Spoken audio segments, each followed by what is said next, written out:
भगवत गीता में गीता के उपदेशों को जीवन का सार बतलाया गया है। गीता न केवल वर्तमान की बात करती है बल्कि भूतकाल और भविष्यकाल के मर्म की भी व्याख्या करती है। इसलिए तो इसे फर्स्ट बुक ऑफ काउंसलिंग भी कहा जाता है, जिसे भगवान कृष्ण ने अपने सखा अर्जुन को उसकी मन की भावना के फलीभूत बताया। यह केवल पुस्तक मात्र नहीं है, अपितु एक जीवंत मनुष्य के मनोभावों को उसी रूप में व्यक्त करने का मार्ग है। यह न केवल किसी एक धर्म, जाति या संप्रदाय की पुस्तक है, बल्कि सभी से परे मानव जीवन के कल्याण और व्यक्ति के समस्त प्रश्नों के उत्तर का सार भी है। जब मनुष्य रूप में अर्जुन ने अपने सखा और परामर्शक श्री कृष्ण से अपने मन की व्यथा बतलाई, इन्हीं के उत्तरों का सम्मिलित रूप है गीता। जब युद्ध भूमि में अर्जुन ने अपने सभी संबंधियों को, मित्रों, भाइयों, मामाओं, पुत्र, पौत्र, ससुर और तमाम शुभचिंतकों को अपने समक्ष देखा तो उसका मन करुणा से भर गया और अर्जुन ने कृष्ण से कहा कि हे मधुसूदन, इस प्रकार युद्ध की इच्छा रखने वाले अपने मित्रों तथा संबंधियों को अपने सामने उपस्थित देखकर मेरा शरीर कांप रहा है और मेरा मुख सूखता जा रहा है। इस प्रकार देखा जाए तो जिन मनुष्यों में यथार्थ भक्ति एवं मानवीय गुण होते हैं, जो सद्विचार और सत्पुरुष होते हैं, उनमें देवताओं से युक्त गुण और करुणा, दया, त्याग एवं प्रेम विद्यमान होता है और वे बिना अपनी परवाह किए निस्वार्थ भाव से अपने कार्यों को करते हैं। जबकि जो अभक्त और दुराचारी होते हैं, अपनी शिक्षा और संस्कृति के द्वारा भौतिक योग्यताओं में चाहे कितनी ही उन्नत क्यों ना कर लें, अर्थात किसी भी पद या योग्यता को प्राप्त कर लें, लेकिन ईश्वरीय गुणों से विहीन होते हैं। इसलिए तो आज की सोसाइटी में हम देखने में भी पाते हैं कि बहुत से ऐसे व्यक्ति होते हैं जो उच्च से उच्च पद प्राप्त कर लेते हैं, अच्छी जॉब है, अच्छी फैमिली है, सारी चीज़ें उनको, सारी क्वालिटीज़ ऑफ लाइफ उनके पास में हैं, लेकिन फिर भी वो दुखी रहते हैं। उसका बस एक यही कारण है कि उनमें वो भाव नहीं होता जो एक मानव योग्य बनाए और उसमें ऐसे मानवीय गुणों का विकास करे कि वह व्यक्ति समाज में एक उदाहरण के रूप में प्रस्तुत किया जा सके। लेकिन हम देखते चले आ रहे हैं कि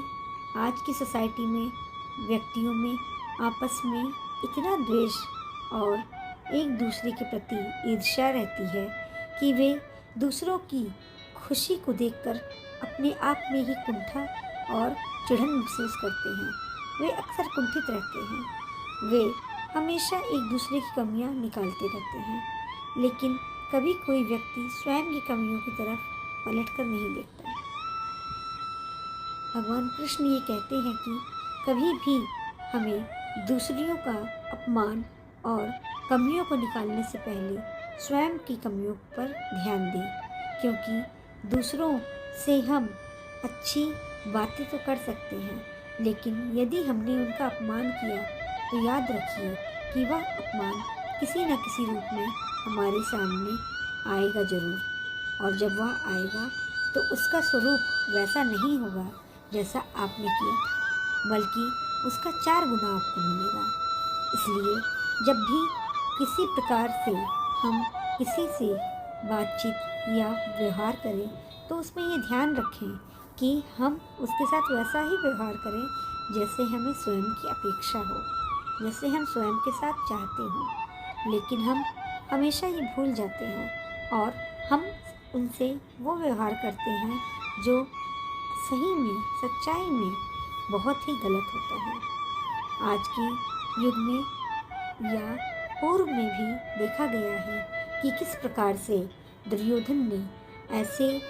कर्म किए, ऐसे विनाशकारी अवसर प्रदान किए जिनका परिणाम महाभारत जैसे युद्ध के रूप में हमें देखने को मिला। और उस दौरान महाभारत एक युद्ध ना होकर के सत्य और समर्पण का एक ऐसा महाकुंभ का रूप लिया, जिसने गीता जैसे देश को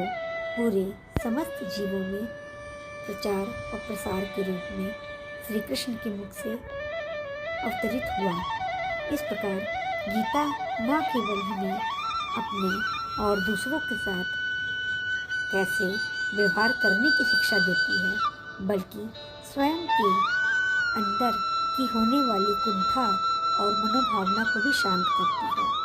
श्री कृष्ण कहते हैं कि जब भी हम किसी प्रकार के युद्ध जैसी स्थिति में आए तो सबसे पहला युद्ध स्वयं से किया जाता है, जिसमें हम स्वयं से अपने आप यह निश्चित करते हैं कि हमें सामने वाली जगत में किस तरह से व्यवहार करना है। इस प्रकार गीता हमें सदैव सद्गुणों पर चलने की सीख देती है, सदैव हमें ऐसी सच्चाई से अवगत कराती है जो हमने कभी सोच में भी नहीं लाए थे। राधे राधे।